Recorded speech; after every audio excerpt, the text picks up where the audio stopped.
बहुजन समाजवादी मंच के नेतृत्व में डाबर चौक कौशाम्बी अम्बेडकर पार्क में एकत्रित हुए बहुजन समाज के लोगों ने सर्वप्रथम बाबा साहब की प्रतिमा पर माला अर्पण करके माटी संकल्प मार्च का शुभारंभ किया। यात्रा में हजारों की संख्या में महिला, पुरुष व बच्चे शामिल हुए। माटी संकल्प यात्रा में 200 मीटर लंबा तिरंगा लेकर लोग शामिल हुए। साथ ही 300 मीटर पंचशील का झंडा लेकर बौद्ध उपासक भी शामिल हुए। यात्रा में कई जिलों के बौद्ध अम्बेडकर के अनुयायी शामिल हुए। यह यात्रा गाजीपुर बॉर्डर पर बैठे किसानों के समर्थन में निकाली गई। कृषि कानूनों के खिलाफ बहुजन समाजवादी मंच के बैनर तले 25 जिलों की मिट्टी के साथ माटी संकल्प यात्रा निकाली गई। इस मिट्टी को भिन्न भिन्न जिलों से लाकर 40 गाड़ियों व ट्रैक्टरों के माध्यम से गाजीपुर बॉर्डर पर आंदोलन कर रहे किसान नेताओं को मंच के माध्यम से उन्हें सौंपा गया। यह मिट्टी दिल्ली, गाजियाबाद, मोदीनगर, मुरादनगर, हापुड़, पिलखवाड़ा, मेरठ, बागपत, अलीगढ़, मुरादाबाद, गौतम बुद्ध नगर, शामली, बौद्ध करीब 25 जिलों के लोग मिट्टी लेकर सम्मिलित हुए। यात्रा में सरकार के विरोध में जमकर नारेबाजी भी हुई। किसान विरोधी बिल के विरोध में किसानों को 25,000 रुपए का सहयोग भी संगठन के माध्यम से दिया गया। वह 25 कुंटल खाद्य सामग्री भी सहयोग किया गया। बहुजन समाजवादी मंच के माध्यम से आप जो देख रहे हैं ये सभी कलश के अंदर उन 25 जिलों से लाई गई मिट्टियां हैं जो भिन्न भिन्न जिलों से लाई गई थी। जिस तरीके से किसान 60 दिनों से ज्यादा हो गए आंदोलन करते हुए, उन किसानों का समर्थन देने के लिए, उनको सहयोग करने के लिए ये कलशों के माध्यम से उन जिलों से मिट्टी लाई गई जिन जिलों से किसान यहाँ पूरे उत्तर प्रदेश, उत्तराखंड व हिमाचल से जो शामिल हुए, उन्हीं किसानों को पूर्ण रूप से समर्थन देने के लिए बहुजन समाजवादी मंच के नेतृत्व में इस कार्यक्रम का आयोजन किया गया और बड़ी ही तादाद में, बड़ी ही संख्या में लोग इसमें शामिल हुए और किसानों को अपना पूरा समर्थन देके इस आंदोलन को निरंतर जारी रखने के लिए उनको पूरा सहयोग व समर्थन भी किया मंच के माध्यम से।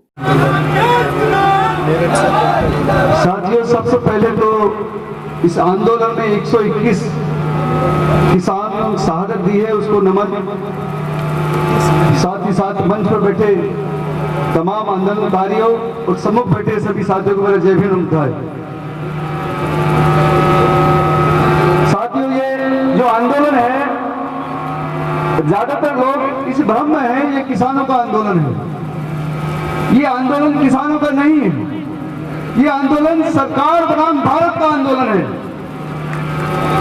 और जो भारत को बचाना चाहते हैं वो लोग यहाँ आए और यहाँ आकर के सरकार बनाम भारत की जो लड़ाई है उस लड़ाई को मजबूत करें। मजबूत सरकार देने का कार्य भी हम ही लोगों ने किया है। अगर हम मजबूत सरकार इस देश में दे सकते हैं तो सरकार को मजबूर भी कर सकते हैं। सरकार से गुजारिश है कि 54 दिन से बैठे ये किसान इस कलेक्टिव ठंड में बैठे हैं। जो सरकार इन किसानों के खिलाफ ये 3 काला कानून लेकर के आई है, इन कानूनों को रद्द करे। ये किसान यहाँ से जाने वाला नहीं है। ये पहली बार विश्व का पहला ऐसा आंदोलन है जो इतना मैनेज तरीके से, इतना शांतिपूर्वक ये आंदोलन हो रहा है। ये विश्व का पहला आंदोलन है क्योंकि ये लड़ाई सरकार बनाम भारत की लड़ाई है। साथियों, मैं भी एक आर्टिकल पढ़ रहा था, उसमें साफ लिखा था, एक सांसद थे अजय प्रताप, उन्होंने संसद में पूछा, कृषि मंत्री से पूछा, नरेंद्र तोमर जी से पूछा कि किसान की परिभाषा क्या है, इस देश के अंदर कितना किसान है, उसकी संख्या क्या है। इस देश के कृषि मंत्री नरेंद्र मोदी जी ने ऑन द रिकॉर्ड कहा कि वो किसान की परिभाषा नहीं जानते। इस देश का कितना बड़ा दुर्भाग्य है कि जो व्यक्ति कृषि मंत्री है भारत का, वो किसान की परिभाषा नहीं जानता है। जो व्यक्ति इस देश का कृषि मंत्री है वो इस देश में किसान कितने हैं इसकी संख्या नहीं जानता है। जो व्यक्ति इस देश के किसानों की संख्या नहीं जानता है, इस देश के किसानों की परिभाषा नहीं जानता है, क्या उससे ऐसी अपेक्षा की जा सकती है कि वो किसानों के फायदे के लिए कोई कानून बना सकता है? आपको ऐसी अपेक्षा है। तो मेरी इस मंच से गुजारिश है, इस सरकार से ये विनती है, इल्तिजा है कि जितना जल्दी हो सके उतना जल्दी ये बिल, तीनों बिल वापस ले लिए जाए। ये तो शुक्रिया इन सब का कि इन्होंने देश को बता दिया है कि जो 3 बिल लेकर के आई है सरकार, वो कितने गंदे बिल हैं। अगर ये किसान, ये भारत के लोग इन सड़कों पर नहीं आते तो इस देश को ये पता भी नहीं चलता कि ये जो बिल लेकर के सरकार आई है ये कितने खराब बिल लेकर के आई है। मैं तो शुक्रिया करता हूं कि इन किसानों का, कि इन किसानों ने इस देश को बता दिया कि ये कितने खराब बिल है। इसके अलावा भी कितने ऐसे बिल पास कर चुकी है सरकार जिनको हमारे बारे में पता भी नहीं है उन बिलों का। मैं तो बार बार शुक्रिया करता हूं कि किसान अपने बच्चों को लेकर के कड़कती ठंड में यहाँ पड़े हैं, लेकिन निर्दयी सरकार, पहली बार ऐसी निर्दयी सरकार मैं देख रहा हूं कि 121 किसान शहीद हो जाते हैं और वो एक ट्वीट तक नहीं करते हैं। अभी एक जो किसान सुरेंद्र सिंह सिद्धू थे, सन 1984 से वो बीजेपी के साथ थे, लेकिन 3 जनवरी को उनकी शहादत हुई है, लेकिन इस सरकार के किसी एक व्यक्ति ने सुरेंद्र सिंह सिद्धू के लिए ट्वीट तक नहीं किया है। इतनी निर्दयी सरकार है ये सरकार। साथियों, ये पहला ऐसा आंदोलन है कि आपने तमाम सारे बॉर्डर पे बड़े अच्छी तरीके से मैनेज किया है और इस आंदोलन की गूंज यही नहीं, विश्व के हर देश में आपके आंदोलन की गूंज है।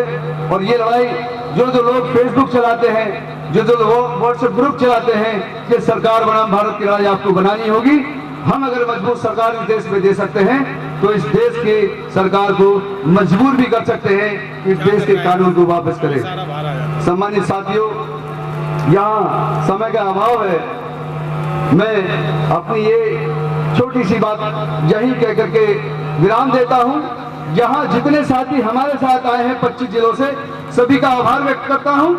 साथ ही साथ यहाँ जो मंच पे आयोजक बैठे हैं उन सभी को 10 क्विंटल, ये मंच जो है 10 क्विंटल जो आटा देता है, साथ ही साथ 25,000 रुपए आंदोलन की गति को प्रदान करने के लिए देता है साथियों। और भविष्य में कभी भी 26 जनवरी का जो ट्रैक्टर रैली आपकी है उसमें हम एज ए किसान नहीं शरीक होंगे। हम भारत के लोग, भारत की लड़ाई सरकार के साथ ये कह करके शरीक होंगे साथियों। इसी के साथ जय भीम, नमस्कार। सबसे पहले करुणा के महासागर तथागत भगवान बुद्ध बाबा साहब मान्यवर कांशीराम साहब के चरणों में श्रद्धा समर्पित करते हुए आज 54 दिन से ज्यादा चल रहे किसानों के इस आंदोलन में बहुजन समाजवादी मंच द्वारा समर्थन मार्च में उपस्थित हुए सभी बहुजन साथियों का तहे दिल से मैं धन्यवाद करता हूं कि वो इतनी भारी संख्या में इस समर्थन में पहुंचे। दिल्ली ही नहीं, उत्तर प्रदेश ही नहीं, उत्तराखंड, हरियाणा, राजस्थान, छत्तीसगढ़ से चल के हमारे बीच में तमाम संगठन के लोग इस आंदोलन को समर्थन देने पहुंचे। मैं उनका तहे दिल से धन्यवाद करता हूं। साथियों, हमारे से पूर्व वक्ताओं ने बड़े ही विस्तार से आपको समझाया कि लड़ाई सिर्फ किसानों की नहीं है, ये लड़ाई आम जनता की है।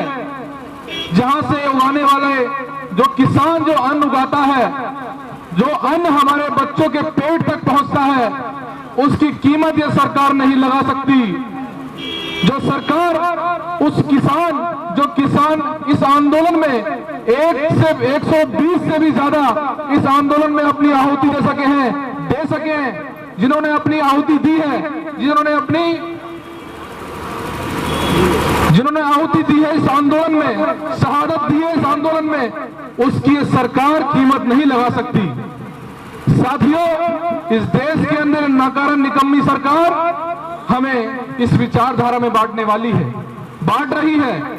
जिस तरीके से हम लोग जय जवान और जय किसान का उद्घोष करते हैं, उन साथियों को, उस विचारधारा को हमारे बीच में टकराव के साथ आमने सामने निकारा सरकार ने खड़ा कर दिया है। इस बात को हमें समझना चाहिए।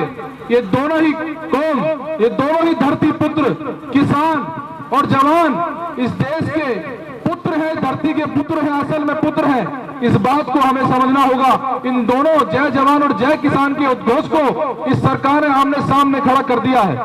साथियों, बातें बहुत गहरी हैं। अपनी अपनी बातों में, अपने अपने गीतों के माध्यम से, अपने अपने मंचों के माध्यम से अपनी अपनी बातें लोग रख रहे हैं। दिल भावुक हो जाता है, पर सरकार को इस बात का समझ नहीं आ रही। सरकार इस बात को समझ नहीं रही कि इन लोगों ने अपनी आहुति दी है, इन लोगों ने जो अपनी शहादतें दी हैं, ये सिर्फ अपने बच्चों के लिए नहीं दी, ये आने वाले भविष्य के लिए दी हैं। ये जो आंदोलन चल रहा है, 2 महीने इसको हो जाएंगे आंदोलन का चलते हुए, बहुत सारे लोगों ने अपनी कुर्बानी दी है। तो साथियों, में जो यहाँ जनता जो बैठी हुई है, जो जनमानस यहाँ बैठा हुआ है, जो किसान यहाँ बैठे हुए हैं, मैं उनसे निवेदन करना चाहूंगा कि इस शहादत को बेकार ना जाने दें। इस इतिहास में इस शहादत को लिखा जाएगा, इस आंदोलन को लिखा जाएगा, और इस आंदोलन से हम लोगों को प्रेरणा लेनी चाहिए। इस आंदोलन से हमें आगे आगे सीख लेनी चाहिए। 2024 में हमें सरकार को उखाड़ के फेंकना होगा। असल में हम लोग इस बलिदान का बदला लेना चाहते हैं तो हमें इसे सरकार को 2024 में उखाड़ के फेंकना पड़ेगा। ये हवाएं चलती हैं, ये धरती पर रहने वाले लोग, प्राकृतिक जो देन है, हमारी प्राकृतिक जो चीजें हैं, प्राकृतिक संसाधन है, जो सूरज उगता है, ये भेदभाव नहीं करता। ये हवाएं चलती हैं, ये भेदभाव नहीं करती। ये सरकार ही हमारे साथ भेदभाव करती है। इस बात को हमें बड़ी गंभीरता से समझना चाहिए। अगला जो आंदोलन होगा, जो अगला शिकार होगा, वो सरकार के जब शिकार होंगे, वो आने वाली जनता शिकार होगी। इस बात को हमें समझना चाहिए। इस आंदोलन को आज बहुजनों ने जो समर्थन दिया है, बड़े पैमाने में यहाँ इकट्ठे होकर जो समर्थन दिया है, आने वाले समय में इसका इतिहास बहुत सुनहरे अक्षरों में लिखा जाएगा। मैं जितने भी अम्बेडकरवादी, बाबा साहब को मानने वाले लोग, भगवान बुद्ध को मानने वाले लोग इस आंदोलन में शरीक हुए हैं, मैं उनका तहे दिल से धन्यवाद करता हूँ। जय भीम, जय भारत, नमो बुद्धाय, सत श्री अकाल। साथियों, क्रांतिकारी जय भीम, जय किसान। किसानों के क्रांतिकारी संघर्ष और जज्बे को मेरा सलाम। आज बहुजन समाजवादी मंच आप सबके बीच इस भावना लेकर आया है कि यह देश, बहुजन समाजवादी मंच आप सबके बीच यह संदेश इस भावना से आया है कि इस देश को किसानों और मजदूरों ने अपने खून पसीने से बनाया है। आज इस देश का लोकतंत्र खतरे में है, तो इस देश का किसान आज आप सबके बीच आया है और संघर्ष की लड़ाई लड़ रहा है। पिछले 6 सालों में अनेकों बार ऐसा हुआ है जब इस देश में बैठी निरंकुश सरकारों ने अनेक जन विरोधी कानून बनाए हैं और किसान और सड़कों पर आंदोलन की गति तेज हुई है।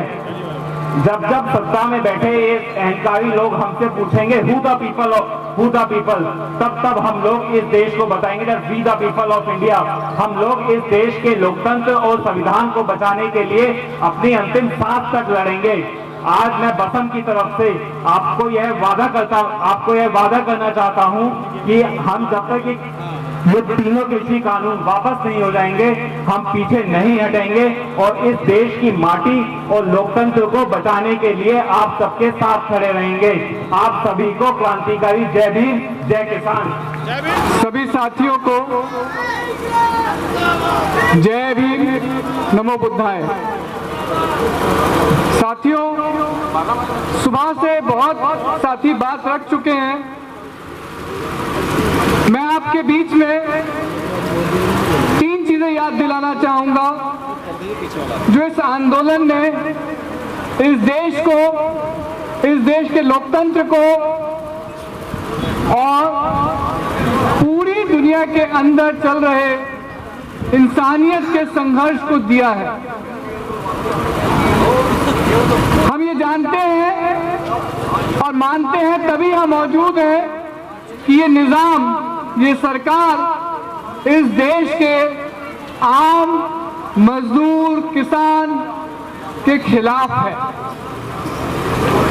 और इसकी एक नजीर ये 3 कानून, कृषि कानून और 4 श्रम कानूनों के अंदर बदलाव करके जो सरकार ने नज़ीर पेश की है वो ये बताया है कि इस देश के और दुनिया के पूंजीपति घरानों की वो सरकार है, वो जनता की सरकार नहीं है। और हम इस सरकार को करतार सिंह सराभा, ऊधम सिंह, शहीद आजम भगत सिंह, बाबा साहब अंबेडकर, क्रांति ज्योति फूले, इनकी बातों को याद दिलाना चाहते हैं कि तुम आज हो कल नहीं रहोगे। तुम्हारा रहना, तुम्हारा होना इस जनता पर निर्भर है, और जो जनता के खिलाफ है, जनता के विरुद्ध है, वो इस देश में राज नहीं कर सकता। मेरी आपसे गुजारिश है कि इस आंदोलन को सिर्फ किसान विरोधी बिलों का आंदोलन ना समझा जाए। मेरा ये मानना है, हमारे संगठन का मानना है, ये लड़ाई है पूंजीवाद से, इस पूरी व्यवस्था की शोषणकारी तरीकों से। तो आइए मिलकर इस शोषण की व्यवस्था को उखाड़ फेंकें और भगत सिंह और बाबा साहब के सपनों का भारत बनाएं। जय भीम, नमो बुद्धाय। भगवान बुद्ध और बाबा साहब को नमो बुद्धाय जय भीम कहते हुए इस सभा के सभापति जी और किसान यूनियन के प्रसिद्ध लीडर हमारे भाई राकेश टिकैत जी और बहुजन समाजवादी मंच के संस्थापक भाई बालक राम जी और जितने भी यहाँ लोग बैठे हैं, खासकर जो महिलाएं आई हैं, जिन लोगों ने सपोर्ट किया है, उन सभी को मेरा हाथ जोड़ के नमो बुद्धाय जय भीम। दोस्तों, मुझे बहुत खुशी हुई है कि समाजवादी जो मंच है उन्होंने किसानों के साथ मिलके ना केवल किसानों की बात को बल दिया है, उनकी डिमांड को बल दिया है, बल्कि मजदूरों को भी, मजदूरों की समस्या भी इसके साथ साथ जुड़ी हुई है। यदि कल को मंडियों के अंदर अनाज नहीं जाएगा और कॉर्पोरेट सेक्टर में अनाज जाएगा तो जो पीडीएस यानी राशन के थ्रू मजदूरों को राशन मिलता है वो बंद हो जाएगा, बंद हो जाएगा। और दूसरी बात ये कि जो लोग हमारा पेट भरने का काम करते हैं, एक गरीब से गरीब आदमी को भी खाने का देते हैं, जो एक अमीर से अमीर मिनिस्टर, प्राइम मिनिस्टर को खाने के लिए देते हैं, उनको ही भूखा मारने की प्लान इन 3 बिलों के अंदर बनाई गई है। और यहां उनकी गौर की गई है जिनके हाथ में पैसा है और वो सत्ता वालों को यानी सरकार को अपनी उंगलियों पर नचाना चाहते हैं। मैं कृषि वैज्ञानिक हूं, लेकिन मैंने पढ़ा है कि इस देश के 10% मालदार सेठ साहूकार, कारपोरेट सेक्टर के मालिक, इस देश की 82% संपदा पे उनका कब्जा है। 10% लोगों का, 10% लोग जो ऊपर के हैं, पैसे वाले हैं, जिनके हाथ में ये सरकार खेल रही है, उनके हाथ में 82% संपदा है। और बाकी जो 90% लोग हैं उनके हाथ में मात्र 18% संपदा है। और किसान और मजदूर जो जमीन पर काम कर रहे हैं, अपना खून पसीना एक कर रहे हैं, उनसे उनकी ताकत को लिया जा रहा है। क्योंकि कल को यदि आपकी जमीन लीज पे दी जाती है तो क्या बोओगे, क्या आप काटोगे, क्या नहीं काटोगे, कैसे बोओगे, वो सब कारपोरेट सेक्टर वाले डिसाइड करेंगे। और जो आपका अनाज, आप वो कहते हैं आप अपना अनाज किसी को बेच सकते हो। भाई यहाँ का जो किसान है क्या वो बंगाल में बेचने के लिए जाएगा? वो तो यहीं बेचेगा। और यहाँ लेगा कौन? कारपोरेट सेक्टर वाला लेगा। तो जितना चाहे वो अपना स्टॉक कितने भी समय तक रख सकता है और कितने भी कीमत उसकी बढ़ा सकता है जब उसके हाथ में होगा। तो एक तरह से अंधा कानून है और मजदूरों को और किसानों को मिलकर इसका विरोध करना ही है। आज हमारे जो समाजवादी मंच पे जितने लोग आए हैं वो उनके बच्चे हैं जिनके लोग जो मजदूर हैं और जिनके जो खुद ही अपने खेतों के अंदर काम करते हैं या कृषि पर डिपेंड करते हैं। इसलिए इस देश के 50% से ज्यादा लोग खेती करते या खेती पे डिपेंड करते हैं। और यदि 50% से ज्यादा लोगों की बात ये सरकार नहीं सुनती तो इससे नमक हराम सरकार हो नहीं सकती। इससे नमक हराम सरकार नहीं हो सकती। इससे बेकार सरकार नहीं हो सकती जो दूसरों के हाथ में खेलना चाहते, पैसे वालों के हाथ में खेलना चाहते। इसलिए मेरा आप सब लोगों से निवेदन है कि जो जायज बात है इस भारत में रहने वालों की, चाहे किसानों की हो चाहे मजदूरों की हो, आगे से सबको मिलके लड़ना है और अपने अधिकारों को लेना है। मैं आप सबके लिए बहुत बहुत शुभकामना करता हूं। जो लोग बाहर से आए उनके लिए भी शुभकामनाएं। जो यहाँ के किसान भाई बैठे हैं उनके लिए भी हाथ जोड़ के बहुत बहुत साधुवाद। सबको नमो बुद्धाय, जय Bhim. Thank you very much. फिर मिलेंगे।